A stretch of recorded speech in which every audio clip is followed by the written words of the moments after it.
Pero napunta ka ng Tinggalan? Oo. Familiar ka na sa daan. Oo. Ilang beses na ako pabalik-balik kami.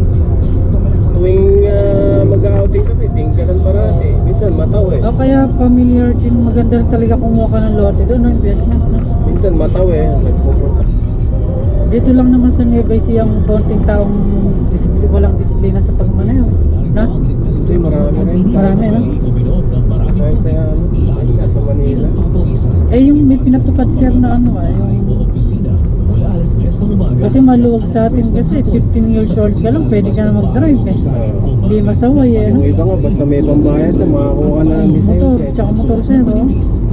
Dito maraming nagdadrive dito walang lisensya eh. Tamo sa mapalad, mga hindi ba ata tuloy yung bata nag-drive na. Nagdadrive na, mga maliliit pa lang. 10 years old, Magagaling eh. 9 years old. Pasaway eh. Tapos yung mga motor, walang ilaw yung headlight, hindi mo sila makita sa gabi. Makikita mo lang pag malapit na eh. Oo.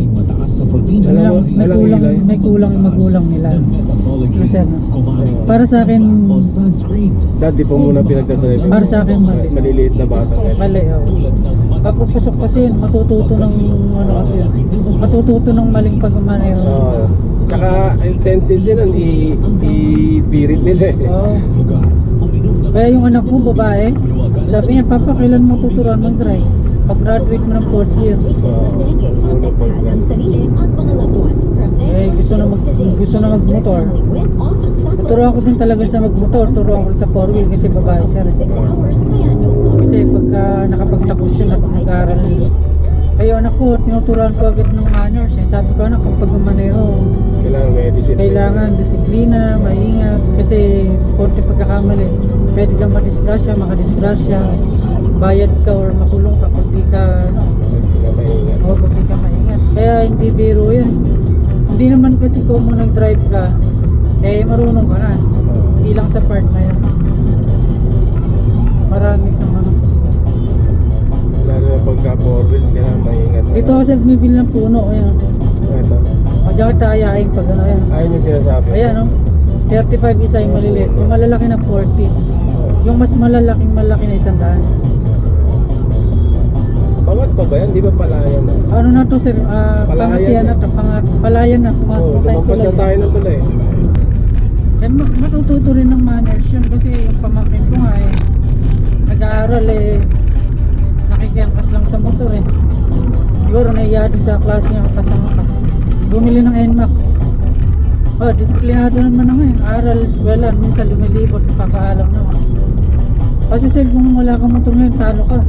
Pamasahe. Oo, yung 500 mo sa bulsa, Sagad, pamasahe. isang araw lang yun. Pero pag may motor kasi Oo, 150 lang. Tapos sir, ako nung nag-drive ako, punta ako ng Baler. Sama ko yung mga kasama kong babae. Kasi baguhan pa lang ako makita ng Baler eh. Nung bago-baguhan pa lang ako first time ko siguro mga 4 months na. Hindi ako ma-overtake. Ginawa ko, pinag-aralan ko yung daan. Kasi hindi ko nakikita eh. Tapos nung pabalik, kabisado ko na. Na-master ko na. Ganun lang ako, basta sinaisip ko, hindi ako banat ng banat. Sabi ko sa mga kasamaan ko eh, first time ko makit ng ganito, hindi sila nung kinuwento ko natakot sila, pero nung nagdadrive ikaw kasi yung driver. matatakot kasi yan. Natakot yung pasayero. Oo, kasi first time ko nga eh. Sabi ko sa inyo, matatigas ulo niya ha. Sabi ko sa loob-loob ko eh, ayoko nga mag-drive at gusto ko sasakay na lang ako sa van eh. May service kasi kayo van. Ikaw pinag-drive. Sige na, gamitin mo yung sakyan ko eh. Sige ka, pero hindi nakikita sa kanila. Kinakabahan ako, talagas. Kasi iba tulog yung isang kasamaan kasi kaya tinitingnan niya nga yung mga bangin. Tapos yung pagbaba namin, tinatanong niya sa akin. Sabi niya sa akin, ba't wala kang kibo? Eh, kasabi ko. Kaya nanginginig kasi ko sa daan, sabi ko. Talaga sa'yo, matcha-challenge ka talaga. Pag-aaralan mo yung daan talaga. Kasi nung napunta ako ng Japan eh, tuwan-tuwa ako dahil kumita ako ng 50 kalapad eh. Sabi ng ate ko, huwag mo nang panataliin nandito yun, ipadala mo na agad sa Pilipinas. Pinadala ko sa Pilipinas sa asawa ko. Nakabili ng washing, nakabili ng hollow blocks, yero, nung tintibahin namin, gano'n. Sa abroad.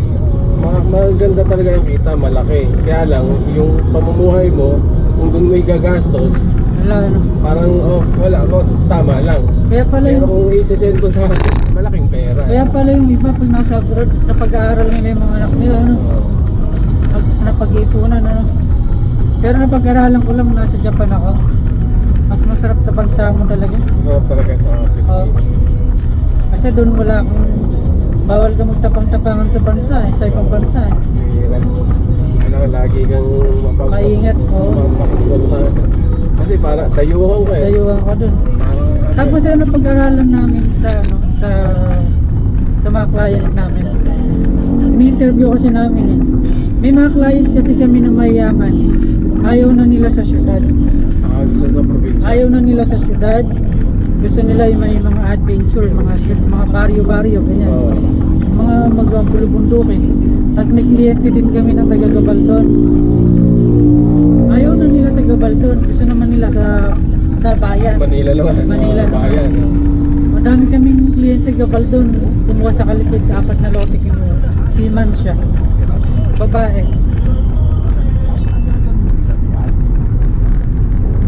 Iba-iba kasi ng pala. Tayo naman kasi hindi naman tayo taga bundok eh. Pero kaya gusto natin kasi doon yung klima. Tsaka yung nature kasi maganda yun. Kaya dinadayo na to mga nagra-ride kasi talagang na-enjoy talaga sila. Ha? Ito kasi produkto na ng mga sibuyas to, papasok na yan. Lahore, Gabaldon. Lahore, Gabaldon na. Marami ng tanay mo ng sibuyas. Tsaka ito sa buha ako. Natuto ako nag-drive sir sa Honor. Honor naman. Di ba usong Honor? Oo, dati pa yun. Nakikipag-inuman yung tatay ko, lasing susunduin ko kung nag-drive. Nag-drive ko. Lalakarin ko ng malayo, masundo ko lang yung tatay ko. Dahil sabi Ikaw na magdadrive ba? Dahil Lasing tatay mo eh. Sabi ka mag-drive, syempre kabataan. Laging ganun, kaya gusto ko yung tatay ko, laging nakipag-inuman.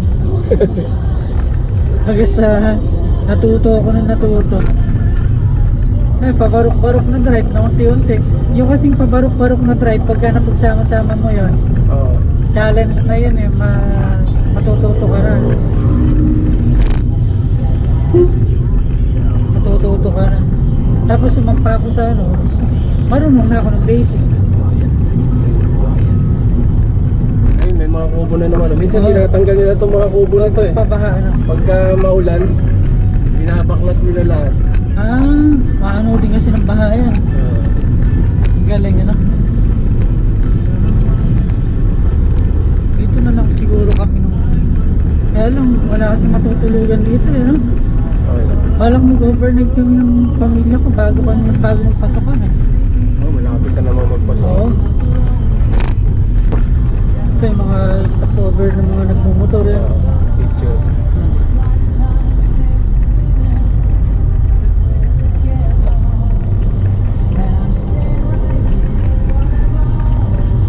Malalayo yung lugar yan kasi, malalayo mga yan, mga Oo, nagmumotor na yan. galing pa sa mga malayong lugar. Meron akong na-interview na ganyan eh, galing pa ng Bulacan. Dinadayo talaga. Oo, naka-post daw kasi ito yung Ito ba naman Oo. oh? Ganda ng punta. Our hearts beat to the city streets.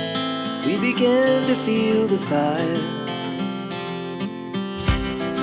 We rise like tall buildings as the chemicals they take us higher.